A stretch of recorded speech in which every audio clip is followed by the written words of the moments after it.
હા કાજુ તો આજ તો રસ બસ ને તો આજ તો છે રામ નોમ એટલે આપણે જો બનાવી નાખીએ છે સરસ મજાના કોરા બટેટા, પછી આપણે તળાઈ છે સરસ મજાની બટેટાની પતરી, પછી એની સાથે છે પૂરી આપણે સરસ મજાની છે, એની સાથે છે કેરીનો રસ મસ્તીનો ગીર્યો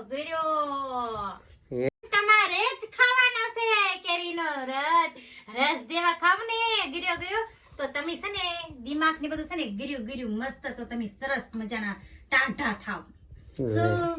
એવું હોય. હા એટલે જો આપણે સરસ મજાનું બધી વસ્તુ મેં મારી હાથે બનાવી છે. હું કે આસપાસ ને કિશોરે મને કઈ મદદ કરવાની લાગી. હું કે જો મારે રાંધવાનું હતું ને તે એડિટિંગ કરવા બેસી ગયા મોબાઈલમાં. આજે વિડિયો તો મેકવો જ પડે ને આપણે ટાઈમ ને. તો છો એડિટિંગ કરવા મળ્યા તો પછી મારે એકલીને તો બધું બનાવવું પડ્યું, એને કઈ મને મદદ કરાવી નહીં. બોલો તો હવે હું એકલી જ ખાવાની હોય ને, હવે તો પછી એને થોડું ખાવા દેવાય. કાંઈ એવું ન હોય.